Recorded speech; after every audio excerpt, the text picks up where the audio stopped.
कि ये काम बहुत औखे ने। एक बेटे तो अपनी माँ ਨੂੰ ਚੁੱਕਣ ਲਈ ਤਿਆਰ ਨਹੀਂ ਹੈ। ਕਿੰਨੀਆਂ ਗੱਡੀਆਂ ਨੇ ਔਰ ਪਹਿਲਾਂ ਤੇ ਆਪਣੀ ਗੱਡੀਆਂ ਦਾ ਕਾਊਂਟ ਸਹੀ ਕਰ ਲੈਣ ਕਿ 3 ਨਹੀਂ ਉਹ 6 ਆ, ਪਰ ਕਿਸੇ ਨੂੰ ਬਿਲਕੁਲ ਘਟੀਆ ਸ਼ਬਦਾਵਲੀ ਵਰਤ ਕੇ ਉਹਦਾ ਮੋਰਲ ਡਾਊਨ ਕਰਕੇ ਕੁੜੀਆਂ ਨੂੰ ਕੁੜੀਆਂ ਵੀ ਨਹੀਂ ਮੰਨ ਕੇ, ਠੀਕ ਆ, ਉਹਨਾਂ ਨੂੰ ਫੇਕ ਆਈਡੀਜ਼ ਤੋਂ ਹਰ ਤਰ੍ਹਾਂ ਦਾ ਗੰਦੇ ਤੋਂ ਗੰਦਾ ਕਮੈਂਟ ਕਰਕੇ ਅਸੀਂ ਰਵਾਨ ਤੱਕ ਗਏ ਜੇ। ਦਿਸ ਇਜ਼ ਰੀਅਲੀ ਸੈਡ ਤੇ ਇਹ ਬਦਸੀਸਾਂ ਵਾਲਾ ਕੰਮ ਆ। ਅਸੀਂ ਵੀ ਇਨਸਾਨ ਆ, ਅਸੀਂ ਵੀ ਸੋਹਣਾ ਹੁੰਦਾ, ਸਾਨੂੰ ਵੀ ਦਰਦ ਹੁੰਦਾ। ਮੈਂ ਇੰਨੀ ਬੇਸ਼ਰਮ ਨਹੀਂ ਹੁੰਦੀ, ਮੈਂ ਇੰਨੀ ਉੱਦਾਂ ਦੀ ਨਹੀਂ ਹੋ ਸਕਦੀ ਕਿ ਤੁਸੀਂ ਮੈਨੂੰ ਕਹੋ ਜੋ ਮਰਜ਼ੀ ਬੋਲਣ ਦੇ ਤੂੰ ਪਰਵਾਹ ਨਾ ਕਰ। 2.5-3 ਕਰੋੜ ਦੀ ਮੇਰੀ ਟਰਨਓਵਰ ਹੈ। ਲਾਸਟ ਈਅਰ ਮੈਂ 20 ਲੱਖ ਆਪਣਾ ਟੈਕਸ ਭਰਿਆ। ਤੁਸੀਂ ਮੈਨੂੰ ਮਜਬੂਰ ਕਰਤਾ ਅੱਜ ਕਿ ਮੈਂ ਆਪਣੀ ਜਿਹੜੀ ਬਿਜ਼ਨਸ ਇਮੇਜ ਅੱਗੇ ਲੈ ਕੇ ਆਵਾਂ। ਨਾਮ ਹੈ ਕਿੰਨਾ ਨਗਦ ਦੇ ਨਾਮ ਤੁਹਾਡੇ ਵੱਲੋਂ ਰੱਖਿਆ ਗਿਆ ਜਿਹੜਾ ਸਾਬਤ ਕਰ ਰਿਹਾ? ਜਿੰਨਾ ਪ੍ਰਾਪਰਟੀ ਸਾਰੇ ਆਪਣੇ ਨਾਮ ਕਰਾ ਲਓ। ਪਲੀਜ਼ ਤੁਸੀਂ ਆ ਕੇ ਮੇਰੀ ਐਨਜੀਓ 'ਚ ਇਹ ਪ੍ਰੂਵ ਕਰ ਦਿਓ ਕਿ ਮਨਦੀਪ ਨੇ ਖੁਦ ਲੱਖਾਂ ਰੁਪਏ ਇਸ ਐਨਜੀਓ 'ਚ ਨਹੀਂ ਦਿੱਤੇ। ਪੰਜਾਬ ਵਿੱਚ ਅੱਜ ਕੱਲ੍ਹ ਐਨਜੀਓਜ਼ ਨੂੰ ਲੈ ਕੇ ਖਾਸਾ ਵਿਵਾਦ ਜਿਹੜਾ ਆ ਉਹ ਸਾਹਮਣੇ ਨਜ਼ਰ ਆ ਰਿਹਾ ਹੈ। ਲੇਕਿਨ ਗੱਲ ਕੀਤੀ ਜਾਵੇ ਪੀਪੀ ਪੁਨੀਤ ਦੀ ਜਾਂ ਕਿਸੇ ਹੋਰ ਐਨਜੀਓਜ਼ ਦੀ ਤਾਂ ਲੋਕ ਜਿਹੜੇ ਨੇ ਕਾਫੀ ਸਵਾਲ ਜਿਹੜੇ ਨੇ ਪੁੱਛ ਰਹੇ ਨੇ। ਲੇਕਿਨ ਇੱਕ ਇਸ ਤਰ੍ਹਾਂ ਦੀ ਸਮਾਜ ਸੇਵੀ ਸੰਸਥਾ ਚਲਾਉਣ ਵਾਲੇ ਮਹਿਲਾ ਮਨਦੀਪ ਕੌਰ ਸਿੱਧੂ ਜਿਹੜੇ ਨੇ ਸਾਡੇ ਨਾਲ ਮੌਜੂਦ ਨੇ, ਗੱਲਬਾਤ ਕਰ ਲੈਂਦੇ ਉਹਨਾਂ ਨਾਲ ਤੇ ਜਾਣਨ ਦੀ ਕੋਸ਼ਿਸ਼ ਕਰਦੇ ਆ ਕਿ ਸਾਰਾ ਮੈਟਰ ਕੀ ਹੈ ਔਰ ਜਦੋਂ ਜੋ ਉਹਨਾਂ ਤੇ ਵੀ ਇਲਜ਼ਾਮ ਲੱਗ ਰਹੇ ਨੇ ਕਿ ਕਿੱਥੋਂ ਤੱਕ ਜਿਹੜੇ ਨੇ ਉਹ ਸਹੀ ਨੇ। ਮੈਮ, ਔਰ ਤੁਸੀਂ ਬਹੁਤ ਵਧੀਆ ਕੰਮ ਕਰਦੇ ਆ ਰਹੇ ਹੋ, ਅਸੀਂ ਦੇਖਦੇ ਵੀ ਹਾਂ ਤੁਸੀਂ ਕੰਮ ਕਰਦੇ ਆ ਰਹੇ ਹੋ, ਲੇਕਿਨ ਜੋ ਐਲੀਗੇਸ਼ਨਸ ਲੱਗ ਰਹੇ ਨੇ ਹੁਣ ਐਨਜੀਓਜ਼ ਨੂੰ ਲੈ ਕੇ, ਤੁਸੀਂ ਉਹਨੂੰ ਕਿਸ ਤਰ੍ਹਾਂ ਦੇਖਦੇ ਹੋ? ਐਲੀਗੇਸ਼ਨਸ ਇਹ ਲੱਗ ਰਹੇ ਨੇ ਕਿ ਸ਼ਾਇਦ ਐਨਜੀਓ ਦੇ ਫੰਡਸ ਨੂੰ ਅਸੀਂ ਮਿਸਯੂਜ਼ ਕਰ ਰਹੇ ਹਾਂ। ਸੋ ਐਲੀਗੇਸ਼ਨਸ ਇਹ ਲੱਗ ਰਹੇ ਕਿ ਮੇਰੀ ਗੱਲ ਕੀਤੀ ਜਾਵੇ ਕਿ ਕੋਈ ਮੇਰਾ ਫਲੈਟ ਹੈ ਅਲਫਾ ਸਿਟੀ ਦੇ ਵਿੱਚ। ਐਲੀਗੇਸ਼ਨ ਲੱਗ ਰਿਹਾ ਕਿ ਕੋਈ ਮੈਂ 1 ਕਿੱਲਾ ਜਗ੍ਹਾ ਖਰੀਦੀ ਹੋਈ ਹੈ। ਡਿਫਰੈਂਟ ਕਾਈਂਡ ਆਫ ਕਾਰਸ ਜਿਹੜੀਆਂ ਉਹ ਕਲੇਮ ਕੀਤੀਆਂ ਜਾ ਰਹੀਆਂ ਕਿ ਜਿਹੜੀਆਂ ਮੇਰੇ ਨਾਮ 'ਤੇ ਹੈਗੀਆਂ। ਸੋ ਮੈਂ ਜਿੰਨੇ ਵੀ ਐਲੀਗੇਸ਼ਨ ਮੇਰੇ 'ਤੇ ਲੱਗ ਰਹੇ ਨੇ ਉਹ ਪ੍ਰੂਵ ਕਰਨ ਵਾਲੇ ਨੂੰ, ਸੋ ਜੋ ਉਹ ਚਾਹਵੇ ਉਹ ਉਹਨੂੰ ਅਸੀਂ ਨਗਦ ਰਾਸ਼ੀ ਜਿਹੜੀ ਆਪਾਂ ਉਹਨੂੰ ਦੇਣ ਨੂੰ ਤਿਆਰ ਆ ਕਿ ਬਿਲਕੁਲ ਬੇਬੁਨਿਆਦ, ਬਿਲਕੁਲ ਝੂਠ ਤੇ ਉਹੀ ਕਿ ਝੂਠ ਦੇ ਪੈਰ ਨਹੀਂ ਹੁੰਦੇ ਵਾਲੀ ਗੱਲ। ਲੇਕਿਨ ਗੱਲ ਕੀਤੀ ਜਾਵੇ ਤੇ ਪੀਪੀ ਪੁਨੀਤ ਨੂੰ ਲੈ ਕੇ ਕਾਫੀ ਜਿਹੜਾ ਸੀਗਾ ਵਾਦ ਵਿਵਾਦ ਸਾਹਮਣੇ ਆਇਆ ਔਰ ਉਸ ਤੋਂ ਬਾਅਦ ਉਹਨਾਂ ਕੋਲ ਜਵਾਬ ਵੀ ਨਹੀਂ ਦਿੱਤੇ ਗਏ। ਤੁਸੀਂ ਜਿਸ ਤਰ੍ਹਾਂ ਕਿ ਤੁਹਾਡੀਆਂ ਵੀਡੀਓਜ਼ ਦੇਖਦੇ ਪਏ, ਤੁਸੀਂ ਆਪਣਾ ਖੁਦ ਦਿਖਾ ਰਹੇ ਹੋ ਤੁਹਾਡਾ ਟਰਨਓਵਰ ਕੀ ਹੈ, ਲੋਕ ਜਿਹੜੇ ਕੁਐਸਚਨ ਪੁੱਛ ਰਹੇ ਸੀਗੇ ਉਹਨਾਂ ਨੂੰ ਤੁਸੀਂ ਜਵਾਬ ਦੇ ਰਹੇ ਹੋ। ਕਿਆ ਲੱਗਦਾ ਹੈ ਕਿ ਸਮਾਜ ਸੇਵੀ ਸੰਸਥਾਵਾਂ ਜਿਹੜੀਆਂ ਉਹ ਪੈਸੇ ਦਾ ਦੁਰਉਪਯੋਗ ਕਰਦੀਆਂ ਕਿ ਨਹੀਂ ਕਰਦੀਆਂ? ਕੁਝ ਤੁਹਾਡੇ ਜੇ ਅਗਰ ਕਰਦੀਆਂ ਵੀ ਆ ਤਾਂ ਕਿਸ ਤਰ੍ਹਾਂ ਕਰ ਸਕਦੀਆਂ ਨੇ? ਜਿਹੜਾ ਮੈਂ ਇਹਦੇ 'ਤੇ ਕੋਈ ਟਿੱਪਣੀ ਨਹੀਂ ਕਰਨਾ ਚਾਹੁੰਦੀ, ਪਰ ਮੈਨੂੰ ਇਹ ਪਤਾ ਹੈ ਕਿ ਜੋ ਮੇਰਾ ਐਕਸਪੀਰੀਅੰਸ ਕਹਿੰਦਾ ਪਿਛਲੇ 8-9 ਸਾਲ ਦਾ, ਜਦੋਂ ਤੋਂ ਮੈਂ ਆਪਣੇ ਕਾਲਜ ਪਾਸ ਆਊਟ ਹੋਈ ਹਾਂ, ਕਿ ਇਹ ਕੰਮ ਬਹੁਤ ਔਖੇ ਨੇ। ਸੋ ਅਸੀਂ ਉਹਨਾਂ ਐਨਜੀਓਜ਼ ਦੀ ਗੱਲ ਕਰ ਲਈਏ ਜਿਹੜੇ ਕੀੜੇ ਪਏ ਲੋਕਾਂ ਨੂੰ ਚੁੱਕਦੇ ਨੇ, ਠੀਕ ਹੈ ਨਾ। ਪੈਸੇ ਦੇ ਕੇ ਵੀ ਤੁਸੀਂ ਉਹਨਾਂ ਦੇ ਘਰਦਿਆਂ ਤੋਂ ਉਹਨਾਂ ਦੇ ਘਰ ਦੇ ਹੀ ਨਹੀਂ ਚੁਕਵਾ ਸਕਦੇ। ਇੱਕ ਬੇਟੇ ਤੋਂ ਆਪਣੀ ਮਾਂ ਨੂੰ ਚੁੱਕਣ ਲਈ ਤਿਆਰ ਨਹੀਂ ਹੈ।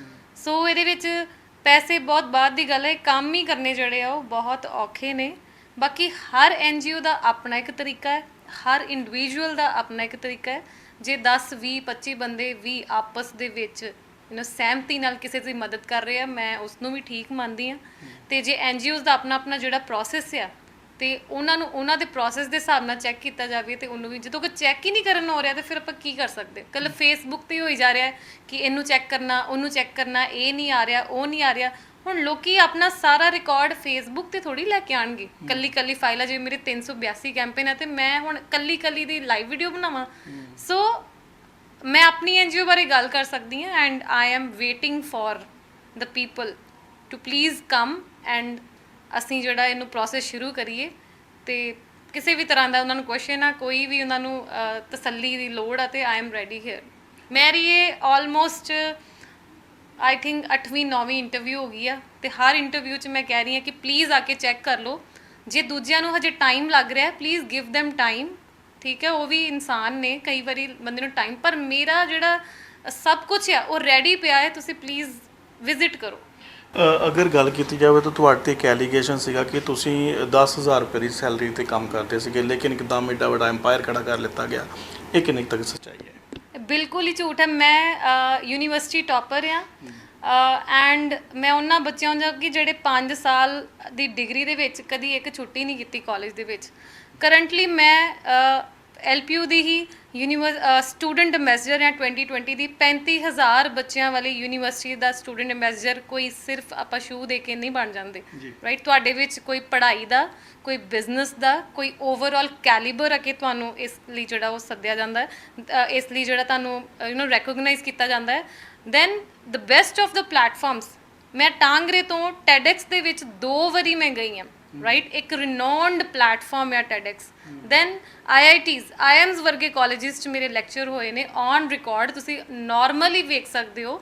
ਸੋ this is not because of the ਕਿ ਅਸੀਂ ਸ਼ੂ ਗਿਵਿੰਗ ਕੈਂਪੇਨ ਕਰ ਰਹੇ ਸੀ ਤੇ ਇਸ ਕਰਕੇ ਮੇਰੇ ਕੋਲ 50 ਇੰਪਲੋਈਜ਼ ਨੇ, 2.5 ਤੋਂ 3 ਕਰੋੜ ਦੀ ਮੇਰੀ ਈਅਰਲੀ ਟਰਨ-ਓਵਰ ਆ। ਸੋ ਬਿਲਕੁਲ ਹੀ ਬੇਬੁਨਿਆਦ ਆ, ਜਿਹੜਾ ਸਾਡਾ ਐਕਚੁਅਲ ਬੈਕਗਰਾਉਂਡ ਆ ਉਹਨੂੰ ਤਾਂ ਕੰਸੀਡਰ ਹੀ ਨਹੀਂ ਕੀਤਾ ਜਾ ਰਿਹਾ। ਕੀ ਲੱਗਦਾ ਜਾਣਬੁੱਝ ਕੇ ਟਾਰਗੇਟ ਕੀਤਾ ਜਾ ਰਿਹਾ ਹੁਣ, ਕਿਉਂਕਿ ਜਿਹੜੇ NRIs ਨੇ ਤੁਹਾਡੇ ਡੋਨਰ ਨੇ, ਕਦੀ ਤੁਹਾਡੇ ਕੋਲ ਉਹਨਾਂ ਨੇ ਕੁਐਸਚਨ ਪੁੱਛਿਆ ਕਿ ਸਿਰਫ ਕਮੈਂਟਸ ਦੇ ਥੱਲੇ ਹੀ ਲੋਕ ਤੁਹਾਡੇ ਕੋਲ ਪੁੱਛ ਰਹੇ ਨੇ, ਕਦੀ ਡੋਨਰਸ ਨੇ ਕਦੀ ਪੁੱਛਿਆ ਤੁਹਾਨੂੰ ਅੱਜ ਤੱਕ?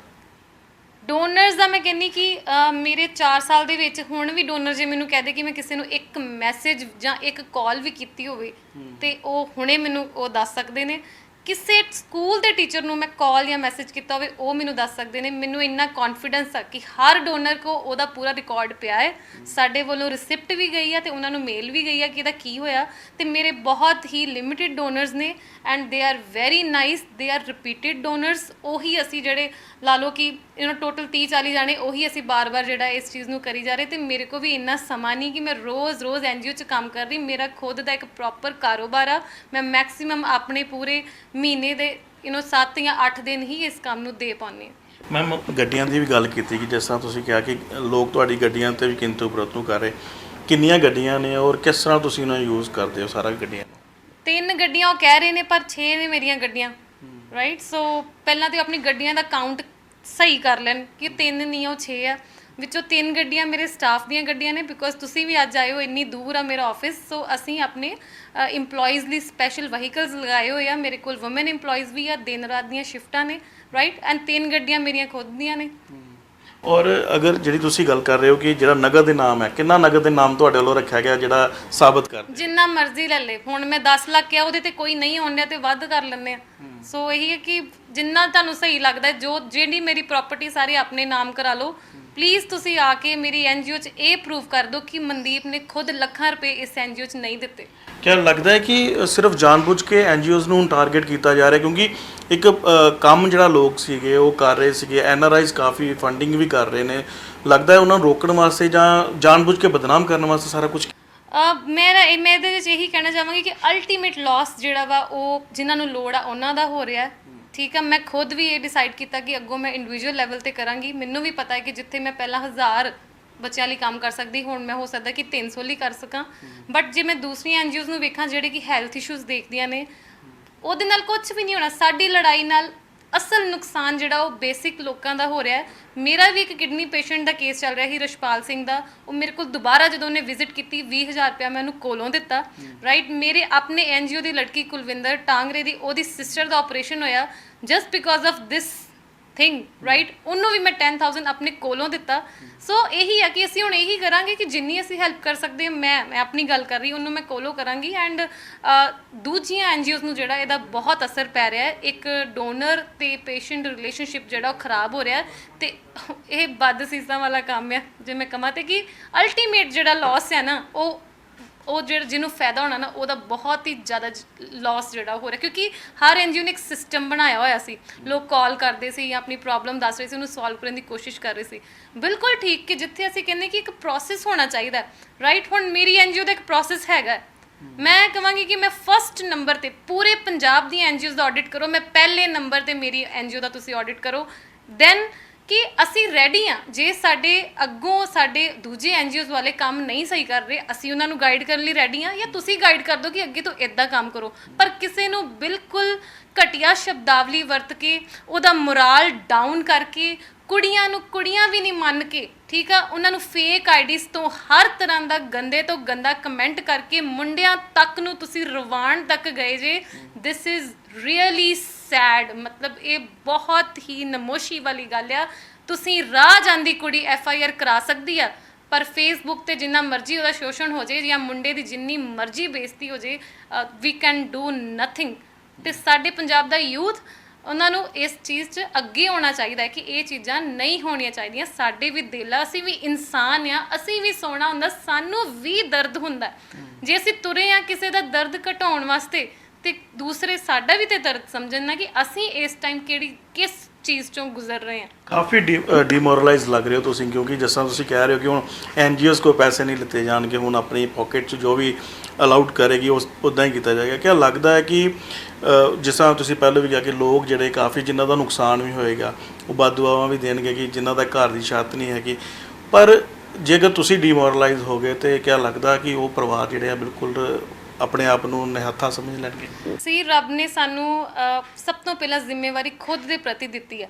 ਜੇ ਮੈਂ ਖੁਦ ਖੁਸ਼ ਨਹੀਂ ਹੋਵਾਂਗੀ, ਮੇਰਾ ਮੈਂਟਲ ਪੀਸ ਨਹੀਂ ਹੋਏਗਾ, ਮੈਂ ਕਿਸੇ ਦੀ ਮਦਦ ਨਹੀਂ ਕਰ ਸਕਦੀ। ਜੇ ਮੇਰੇ ਮੰਮੀ 2 ਦਿਨ ਡਿਸਟਰਬ ਹੋ ਕੇ ਬੈੱਡ ਤੇ ਪਈ ਰਹਿਣਗੇ ਤੇ ਮੇਰਾ ਬਾਹਰ ਜਾ ਕੇ ਸੇਵਾ ਕਰਨ ਦਾ ਕੋਈ ਫਾਇਦਾ ਨਹੀਂ। ਸੋ ਮੈਂ ਉਹਨਾਂ ਚੋਂ ਸ਼ੁਰੂ ਤੋਂ ਹੀ ਮੈਂ ਉਹਨਾਂ ਚੋਂ ਕਿ ਮੈਂ ਪਹਿਲਾਂ ਖੁਦ ਲਈ ਕਮਾਵਾਂਗੀ, ਪਹਿਲਾਂ ਖੁਦ ਦੇ ਪੇਰੈਂਟਸ ਦਾ ਧਿਆਨ ਰੱਖਾਂਗੀ। ਮੈਂ ਅਮਰੀਕਾ ਛੱਡ ਕੇ ਮੋਹਾਲੀ ਮੇਰਾ ਘਰ ਆ, ਠੀਕ ਆ, ਕੋਈ ਛੋਟੀ ਮੋਟੀ ਬੈਕਗ੍ਰਾਉਂਡ ਨਹੀਂ ਆ ਮੇਰੀ ਵੀ, ਰਾਈਟ। ਸੋ ਛੱਡ ਕੇ ਆਪਣੇ ਪੇਰੈਂਟਸ ਦੇ ਕੋਲ ਰਹਿ ਰਹੇ ਆ, ਉਹਨਾਂ ਦੀ ਰਿਸਪੈਕਟ ਕਰਦੇ ਆ, ਤੇ ਜੇ ਅਸੀਂ ਉਹਨਾਂ ਨੂੰ ਦੁਖੀ ਕਰਕੇ, ਆਪਣੇ ਘਰਦਿਆਂ ਨੂੰ ਦੁਖੀ ਕਰਕੇ ਬਾਹਰ ਸੇਵਾ ਕਰਨ ਤੁਰ ਪਏ ਤੇ I think that is not good.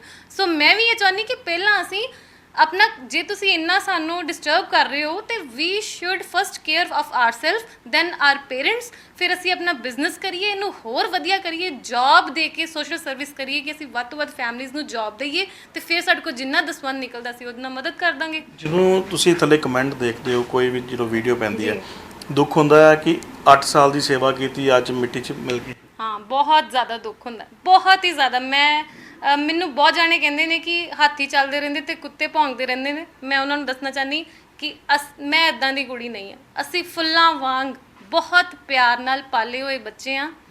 ਮੈਂ ਇੰਨੀ ਬੇਸ਼ਰਮ ਨਹੀਂ ਹੁੰਦੀ, ਮੈਂ ਇੰਨੀ ਉੱਦਾਂ ਦੀ ਨਹੀਂ ਹੋ ਸਕਦੀ ਕਿ ਤੁਸੀਂ ਮੈਨੂੰ ਕਹੋ ਜੋ ਮਰਜ਼ੀ ਬੋਲਣ ਦੇ ਤੂੰ ਪਰਵਾਹ ਨਾ ਕਰ। ਮੈਨੂੰ ਬਹੁਤ ਪਰਵਾਹ ਹੈ ਤੇ ਮੈਨੂੰ ਬੜਾ ਫੀਲ ਹੁੰਦਾ ਹੈ, ਕਿਉਂਕਿ ਬਹੁਤ ਸਾਰੇ ਪਰਿਵਾਰ ਆਪਣੀਆਂ ਧੀਆਂ ਨੂੰ ਮੇਰੇ ਵਿੱਚ ਵੇਖਦੇ ਨੇ। ਮੈਨੂੰ ਇੰਨੇ ਮੈਸੇजेस ਆਉਂਦੇ ਨੇ, ਇੰਨੇ ਜਾਣੇ ਮੈਨੂੰ ਲਿਖਦੇ ਨੇ, ਮਨਦੀਪ ਸਾਡੇ ਬੱਚੇ ਤੁਹਾਡੇ ਵਰਗੇ ਹੋਣ, ਸਾਡੀਆਂ ਕੁੜੀਆਂ ਤੁਹਾਡੇ ਵਰਗੀਆਂ ਹੋਣ। ਮੈਨੂੰ ਦੁੱਖ ਹੁੰਦਾ ਹੈ ਕਿ ਜਦੋਂ ਵੇਖਦੇ ਹੋਣਗੇ ਕਿ ਜਿਹੜੇ ਬੱਚੇ ਨੂੰ ਅਸੀਂ ਇੰਨੀ ਮਿਹਨਤ ਨਾਲ ਅੱਜ ਪੜ੍ਹਾ ਰਹੇ ਹਾਂ, ਸਾਡਾ ਬੱਚਾ 10th 'ਚੋਂ ਫਸਟ ਆ ਰਿਹਾ, 9th 'ਚੋਂ ਫਸਟ ਆ ਰਿਹਾ, 12th 'ਚੋਂ ਸਾਡਾ ਬੇਟਾ ਫਸਟ ਆ ਰਿਹਾ ਜਾਂ ਬੇਟੀ ਫਸਟ ਆ ਰਹੀ ਆ, ਕੱਲ ਨੂੰ ਜੋ ਮਨਦੀਪ ਤੱਕ ਪਹੁੰਚੇਗੀ ਜਾਂ ਇਸ ਤੋਂ ਉੱਪਰ ਪਹੁੰਚੇਗੀ ਤੇ ਉਹਦਾ ਇਹ ਹਾਲ ਹੋਏਗਾ। ਸੋ ਇਟਸ ਬਹੁਤ ਸੈਡ ਹੈ, ਬਹੁਤ ਸੈਡ। ਕਿਆ ਲੱਗਦਾ ਕਿ 2% ਜਿਹੜੇ ਲੋਕ ਨੇ, ਮੈਂ ਕਹਿੰਦਾ 2% ਵੀ ਹੋਣਾ, 1% ਹੀ ਹੋਏਗਾ ਜਿਹੜਾ ਗਲਤ ਮੈਸੇਜ ਕਰ ਰਹੇ ਨੇ, ਉਹਨਾਂ ਨੂੰ ਤੁਹਾਡਾ ਕੀ ਮੈਸੇਜ ਹੈ ਕਿ ਕੀ ਹੋਣਾ ਚਾਹੀਦਾ? ਕਿਉਂਕਿ ਤੁਸੀਂ ਜਿਸ ਤਰ੍ਹਾਂ ਡੀਮੋਰਲਾਈਜ਼ ਹੋ ਜਾਓਗੇ ਜਾਂ ਪੀਪੀ ਗੋਲਡੀ ਹੋ ਜਾਏਗਾ ਜਾਂ ਪੀਪੀ ਪੁਨੀਤ ਹੋ ਜਾਏਗਾ ਜਾਂ ਕੋਈ ਵੀ ਇੱਕ ਵੀਡੀਓ ਬਣਦੀ ਆ, ਉਸ ਤੋਂ ਬਾਅਦ ਇੱਕ ਖਾਸਾ ਬਵਾਲ ਜਿਹੜਾ ਆ ਸਾਹਮਣੇ ਆ ਗਿਆ। ਕਿਆ ਲੱਗਦਾ ਕਿ ਜੇਕਰ ਸਾਰੇ ਡੀਮੋਰਲਾਈਜ਼ ਹੋ ਕੇ ਘਰ ਬੈਠ ਜਾਣਗੇ ਤੇ ਫਿਰ ਉਹ ਪਰਿਵਾਰਾਂ ਦਾ ਕੌਣ ਸਾਥ ਲਏਗਾ? ਦੇਖੋ, ਕੋਈ ਪਰਿਵਾਰ ਸਾਡੇ ਤੇ ਡਿਪੈਂਡ ਨਹੀਂ ਆ। ਅਸੀਂ ਵੀ ਬਹੁਤ ਥੱਲਿਓਂ ਉੱਠ ਕੇ ਇੱਥੇ ਤੱਕ ਪਹੁੰਚੇ ਆ, ਤੇ ਫਿਰ ਰੱਬ ਤੇ ਸਾਰਿਆਂ ਦਾ ਹੁੰਦਾ, ਰੋਟੀ ਮਿਲ ਹੀ ਜਾਣੀ ਆ, ਠੀਕ ਹੈ ਨਾ। ਉਹ ਪਰਿਵਾਰ ਵੀ ਸਾਡੇ ਤੇ ਡਿਪੈਂਡ ਨਹੀਂ ਆ, ਉਹ ਵੀ ਆਪਣਾ ਕੁਛ ਨਾ ਕੁਛ ਸੋਚ ਲੈਣਗੇ।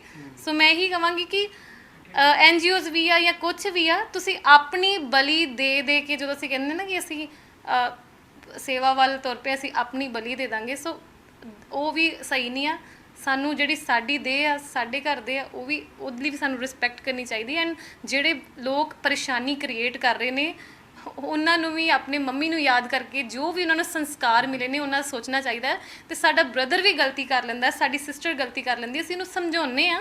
ਸਾਡੇ ਘਰਦਿਆਂ ਕੋਲ ਜੋ ਕੋਈ ਵੱਡੀਆਂ ਗਲਤੀਆਂ ਹੋ ਜਾਣ ਤੇ ਕੀ ਅਸੀਂ ਇੱਦਾਂ ਉਹਨਾਂ ਦਾ ਇੱਦਾਂ ਨੁਮਾਇਸ਼ ਲਾਉਂਦੇ ਆ? ਇਹਦਾ ਮਤਲਬ ਕਿ ਅਸੀਂ ਇੱਕ ਦੂਜੇ ਨੂੰ ਫੈਮਿਲੀ ਮੈਂਬਰ ਨਹੀਂ ਸਮਝਦੇ, ਵੱਡਾ ਛੋਟਾ ਸਮਝਦੇ ਆ, ਇਹਨੂੰ ਕਿਸੇ ਦਾ ਸਮਝਦੇ ਆ, ਰਾਈਟ। ਸੋ ਤੁਸੀਂ ਜਿਹੜੇ ਸਾਨੂੰ ਬੁਰਾ ਕਹਿ ਰਹੇ ਹੋ, ਠੀਕ ਆ, ਇੱਕ ਵਾਰੀ ਤੁਸੀਂ ਮੰਨ ਲਓ ਕਿ ਮਨਦੀਪ ਵੀ ਸਾਡੀ ਸਿਸਟਰ ਆ, ਰਾਈਟ, ਮਨਦੀਪ ਸਾਡੀ ਛੋਟੀ ਭੈਣ ਆ, ਠੀਕ ਆ, ਤੇ ਫਿਰ ਅਸੀਂ ਇਹਨੂੰ ਕਿੱਦਾਂ ਸਮਝਾਉਂਦੇ? ਲੇਕਿਨ ਕਹਿੰਦੇ ਸੀਗੇ ਕਿਸੇ ਟਾਈਮ ਤੇ ਲੋਕ ਕਿ ਕਿਸੇ ਟਾਈਮ ਮੈਂ ਵੀ ਵੀਡੀਓ ਦੇਖਦਾ ਸੀਗਾ, ਮੈਂ ਕਹਿੰਦਾ ਸੀਗਾ ਕਿ ਮੇਰੀ ਸਿਸਟਰ ਵਰਗੀ ਆ ਮਨਦੀਪ, ਜਾਂ ਕੋਈ ਹੋਰ ਵੀ ਲੜਕਿਆਂ ਲਾਗੇ ਖੜੇ ਹੋਏ ਸੀਗੇ ਤੇ ਉਹ ਪ੍ਰਾਊਡ ਫੀਲ ਕਰਦੇ ਸੀਗੇ। ਕਿਆ ਲੱਗਦਾ ਹੈ ਕਿ ਜਦੋਂ ਘਰ 'ਚ ਹੁਣ ਜਾਂਦੇ ਹੋ ਤੇ ਘਰ ਦੇ ਵਿੱਚ ਵੀ ਮੰਮੀ ਕਹਿੰਦੇ ਹੋਣਗੇ ਕਿ ਹੁਣ ਛੱਡ ਦੇ, ਵਾਈਂਡ ਅਪ ਕਰਦੇ, ਕਿਹਾ ਕਦੀ ਅੱਜ ਤੱਕ ਮੰਮੀ ਨੇ? ਹੁਣ ਹਾਂ, ਮੰਮੀ ਮੇਰੇ ਜਦੋਂ ਦਾ ਮੈਂ ਸ਼ੁਰੂ ਕੀਤਾ ਮੈਨੂੰ ਉਦੋਂ ਦਾ ਹੀ ਕਹਿ ਰਹੇ ਨੇ। ਮੇਰਾ ਹਰ ਫੈਮਿਲੀ ਮੈਂਬਰ, ਕਿਉਂਕਿ ਉਹੀ ਗੱਲ ਕਿ ਅਸੀਂ ਆਪਣੇ ਪੇਰੈਂਟਸ ਦੇ ਐਕਸਪੀਰੀਅੰਸ ਨੂੰ ਕਹਿੰਦੇ ਆ ਕਿ ਨਹੀਂ ਤੁਹਾਨੂੰ ਨਹੀਂ ਪਤਾ, ਸਾਨੂੰ ਪਤਾ। ਬਟ ਠੀਕ ਆ, ਮੈਨੂੰ ਵੀ ਆਪਣੇ ਪੇਰੈਂਟਸ ਦੀ ਗੱਲ ਯਾਦ ਆਉਂਦੀ, ਮੈਨੂੰ ਵੀ ਸਾਰਿਆਂ ਦੀ ਗੱਲ ਯਾਦ ਆਉਂਦੀ ਕਿ ਇਹ ਜਿਹੜੇ ਰਾਹ ਵਾ ਇਹ ਬਹੁਤ ਜ਼ਿਆਦਾ ਔਖੇ ਨੇ, ਤੇ ਅੱਜ ਬਹੁਤ ਫੀਲ ਵੀ ਹੁੰਦਾ ਕਿ ਹਾਂ ਇਹ ਰਾਹ ਔਖੇ ਨੇ। ਪਰ ਠੀਕ ਆ, ਮੇਰਾ ਆਪਣਾ ਇੱਕ ਲਕਸ਼ ਹੈ ਜ਼ਿੰਦਗੀ ਦਾ। ਮੇਰਾ ਲਕਸ਼ ਜਿਹੜਾ ਵਾ ਉਹ ਕਦੀ ਇਹ ਨਹੀਂ ਕਿ ਮੈਂ ਇੱਕ ਹੀ ਡਾਇਰੈਕਸ਼ਨ ਵੱਲ ਤੁਰਨਾ। ਮੇਰਾ ਲਕਸ਼ ਜਿਹੜਾ ਆਪਣਾ ਬਿਜ਼ਨਸ ਮੇਰਾ ਲਕਸ਼ ਹੈ, ਸ਼ੁਰੂ ਤੋਂ ਹੀ ਮੈਨੂੰ ਬਹੁਤ ਵਧੀਆ ਕੀਤਾ ਤੇ ਮੈਨੂੰ ਇਹ ਵੀ ਪਤਾ ਹੈ ਕਿ ਜਿੰਨਾ ਕੁ ਮੇਰੇ ਕੋਲ ਸਮਾਂ ਹੈ ਸੋਸ਼ਲ ਸਰਵਿਸ ਲਈ ਉਨਾ ਕੁ ਮੈਂ ਦਸਵੰਧ ਕੱਢ ਸਕਦੀ ਹਾਂ ਤੇ ਮੈਂ ਆਪਣਾ ਮਿਸ਼ਨ ਸ਼ੂ ਗਿਵਿੰਗ ਮਿਸ਼ਨ ਆ ਜਾਂ ਕੋਈ ਵੀ ਹੋਰ ਤਰ੍ਹਾਂ ਦਾ ਕੰਮ ਆ, ਮੈਂ ਉਹਨੂੰ ਕੰਟੀਨਿਊ ਰੱਖਾਂਗੀ, ਆਪਣੀ ਟੀਮ ਨਾਲ ਕੰਟੀਨਿਊ ਰੱਖਾਂਗੀ ਬਿਕਾਜ਼ ਮੈਂ ਉਹਨਾਂ ਕੁੜੀਆਂ ਦੀ ਰਿਸਪੈਕਟ ਕਰਦੀ ਹਾਂ ਕਿ ਜਿਹੜੀਆਂ ਪੜ੍ਹਦੀਆਂ ਨੇ, ਆਪਣੀ ਪੜ੍ਹਾਈ ਨੂੰ ਤਰਜੀਹ ਦਿੰਦੇ, ਜਿਹੜੇ ਪੇਰੈਂਟਸ ਆਪਣੇ ਬੱਚਿਆਂ ਨੂੰ ਛੋਟੇ-ਛੋਟੇ ਥੋੜ੍ਹੇ ਪੈਸਿਆਂ ਨਾਲ ਪੜ੍ਹਾ ਕੇ ਕੁਝ ਬਣਾਉਣ ਦੀ ਕੋਸ਼ਿਸ਼ ਕਰ ਰਹੇ ਨੇ। ਅਸੀਂ ਵੀ ਇਹ ਸਾਬਿਤ ਕਰਨਾ ਚਾਹੁੰਦੇ ਹਾਂ ਕਿ ਕਾਰੋਬਾਰ ਕਰਕੇ, ਕਿਰਤ ਕਰਕੇ, ਦਿਨ ਰਾਤ ਮਿਹਨਤ ਕਰਕੇ ਪੈਸੇ ਕਮਾ ਕੇ ਵੀ ਲੋਕਾਂ ਦੀ ਜਿਹੜੀ ਉਹ ਬੜੀ ਹੈਲਪ ਹੋ ਸਕਦੀ ਆ। ਤੇ ਅਸੀਂ ਜਿਹੜਾ ਫੋਕਸ ਸਾਰਾ ਕਾਫਲਾ ਜੋੜ ਕੇ ਇਹ ਕਰਨ ਦੇ, ਅਸੀਂ ਫੋਕਸ ਆਪਣਾ ਬਿਜ਼ਨਸ ਵੱਲ ਕਰਾਂਗੇ ਕਿ ਹੋਰ ਸੇਲ ਕਰੀਏ, ਹੋਰ ਦਸਵੰਧ ਕੱਢੀਏ ਤੇ ਵੱਧ ਤੋਂ ਵੱਧ ਲੋਕਾਂ ਦੀ ਖੁਦ ਹੈਲਪ ਕਰੀਏ। ਇਨ ਫਿਊਚਰ ਕੀ ਪਲਾਨ ਰਹੇਗਾ? ਹੁਣ ਤੁਹਾਡਾ ਲਾਸਟ ਕੁਐਸਚਨ ਹੈ ਮੇਰਾ। ਇਨ ਫਿਊਚਰ ਇਹੀ ਪਲਾਨ ਕਿ ਮੈਂ ਆਪਣੇ ਬਿਜ਼ਨਸ ਤੇ ਵੱਧ ਤੋਂ ਵੱਧ ਫੋਕਸ ਕਰਾਂਗੀ। ਮੈਂ ਆਪਣੇ ਬਿਜ਼ਨਸ ਦੀ ਇੱਕ ਹਿਸਾਬ ਦੀ ਕਹਿ ਲਓ ਕਿ ਇਮੇਜ ਨੂੰ ਹਮੇਸ਼ਾ ਪਿੱਛੇ ਰੱਖਿਆ, ਪਰ ਇਹਦਾ ਮਤਲਬ ਇਹ ਥੋੜੀ ਕਿ ਅਸੀਂ ਕਿਰਤ ਨਹੀਂ ਕਰਦੇ ਜਾਂ ਸਾਡਾ ਅਸੀਂ ਆਪਣਾ 10 ਸਾਲ ਦੇ ਵਿੱਚ ਹੌਲੀ ਹੌਲੀ ਪੌੜੀ ਚੜ੍ਹ ਕੇ ਅਸੀਂ ਇੱਥੋਂ ਤੱਕ ਪਹੁੰਚੇ ਹਾਂ ਕਿ ਅੱਜ ਮੈਂ ਜਿੱਦਾਂ ਦੱਸ ਰਹੀ ਕਿ ਮੇਰੇ ਕੋਲ 50 EMPLOYEES ਨੇ, 2.5-3 ਕਰੋੜ ਦੀ ਮੇਰੀ ਟਰਨਓਵਰ ਹੈ। ਲਾਸਟ ਈਅਰ ਮੈਂ 20 ਲੱਖ ਆਪਣਾ ਟੈਕਸ ਭਰਿਆ। ਕੋਈ ਦੱਸਦਾ ਆਪਣੀਆਂ ਫਿਗਰਸ? ਤੁਸੀਂ ਮੈਨੂੰ ਮਜਬੂਰ ਕਰਤਾ ਅੱਜ ਕਿ ਮੈਂ ਆਪਣੀ ਜਿਹੜੀ ਬਿਜ਼ਨਸ ਇਮੇਜ ਅੱਗੇ ਲੈ ਕੇ ਆਵਾਂ। ਸੋ ਮੇਰਾ ਫਿਊਚਰ ਪਲਾਨ ਵੀ ਹੈ ਕਿ ਮੈਂ ਵੱਧ ਤੋਂ ਵੱਧ ਆਪਣੇ ਬਿਜ਼ਨਸ 'ਚ ਫੋਕਸ ਕਰਾਂ ਤੇ ਮੈਂ ਉਲਟਾ ਜਿਹੜੀਆਂ NGOs ਨੂੰ ਕਿਉਂਕਿ ਮੈਂ ਦੇਖ ਲਿਆ ਕਿ ਉਹ ਕੀ ਸਫਰ ਕਰਦੀਆਂ ਨੇ। So I will also fund my own missions and I will also help other NGOs financially specially. ਇਹ ਸਨ ਮਨਦੀਪ ਕੌਰ ਜੀ, ਕਾਫੀ ਡੀਮੋਰਲਾਈਜ਼ ਲੱਗ ਰਹੇ ਨੇ ਕਿਉਂਕਿ ਲੋਕ ਜਿਹੜੇ ਨੇ ਖਾਸੇ ਕਮੈਂਟ ਵੀ ਜਿਹੜੇ ਨੇ ਉਹ ਇਹਨਾਂ ਦੇ ਖਿਲਾਫ ਕਰਦੇ ਆ ਰਹੇ ਸੀਗੇ। ਲੇਕਿਨ ਉਹਨਾਂ ਦਾ ਇੱਕ ਚੈਲੰਜ ਵੀ ਆ ਉਨ ਲੋਕਾਂ ਨੂੰ ਜਿਹੜੇ NGOs ਨੂੰ ਲੈ ਕੇ ਕਿੰਤੂ ਪਰੰਤੂ ਕਰ ਰਹੇ ਨੇ। ਉਹਨਾਂ ਦਾ ਕਹਿਣਾ ਹੈ ਕਿ ਕੋਈ ਵੀ ਅਗਰ ਵਿਅਕਤੀ ਆ ਕੇ ਉਹਨਾਂ ਦੇ ਖਿਲਾਫ ਦੋਸ਼ ਸਾਬਿਤ ਕਰ ਦਿੰਦਾ ਤੇ ਉਹਨੂੰ 10 ਲੱਖ ਰੁਪਏ ਤੱਕ ਜਿਹੜਾ ਇਹ ਇਨਾਮ ਦਿੱਤਾ ਜਾਏਗਾ ਜਾਂ ਮੂੰਹ ਬੋਲਿਆ ਜਿਹੜਾ ਇਨਾਮ ਆ ਉਹ ਦਿੱਤਾ ਜਾਏਗਾ। ਲੇਕਿਨ ਜੋ ਲੋਕ ਪੰਜਾਬ ਵਿੱਚ ਗਰੀਬ ਨੇ, ਜਿਨ੍ਹਾਂ ਦੇ ਸਿਰ ਤੇ ਛੱਤ ਨਹੀਂ ਹੈ, ਜਾਂ ਜੋ ਲੋਕ ਰਸਤਿਆਂ ਦੇ ਉੱਤੇ ਪਏ ਹੋਏ ਨੇ, ਜਿਹੜੇ ਕਾਫੀ ਬਿਮਾਰ ਨੇ, ਉਹਨਾਂ ਦਾ ਹਾਲ ਚਾਲ ਕੌਣ ਜਾਣੇਗਾ ਅਤੇ ਉਹਨਾਂ ਦੀ ਬਦਦੁਆ ਉਹਨਾਂ ਲੋਕਾਂ ਨੂੰ ਵੀ ਲੱਗ ਸਕਦੀ ਜਿਹੜੇ ਲੋਕ ਇਹਦੇ ਵਿੱਚ ਪਾੜਾ ਪੈ ਰਹੇ ਨੇ। ਲੇਕਿਨ ਉਹਨਾਂ ਦਾ ਹੁਣ ਇਹੀ ਕਹਿਣਾ ਕਿ ਉਹ ਆਪਣੇ ਬਿਜ਼ਨਸ ਵੱਲ ਧਿਆਨ ਦੇਣਗੇ। ਤਾਂ ਜੋ ਵੀ ਉਹਨਾਂ ਕੋਲ ਬਣਦਾ ਹੋਇਆ ਸਮਾਜ ਸੇਵੀ ਸੰਸਥਾਵਾਂ ਜੇ ਅਗਰ ਚਲਾਉਣੀ ਹੈ ਤੇ ਉਸ ਟਾਈਮ ਦੇ ਵਿੱਚ ਉਹ ਜੋ ਵੀ ਬਣਦਾ ਹੋਏਗਾ ਉਹਦੇ ਵਿੱਚ ਪਾਰਟਿਸਿਪੇਟ ਜ਼ਰੂਰ ਕਰਨਗੇ। ਕੈਮਰਾਮੈਨ ਜਤਿਨ ਕੁਮਾਰ ਦੇ ਨਾਲ ਗੁਰਪ੍ਰੀਤ ਸਿੰਘ, ਪੰਜਾਬੀ ਲੋਕਮਤ, ਅੰਮ੍ਰਿਤਸਰ।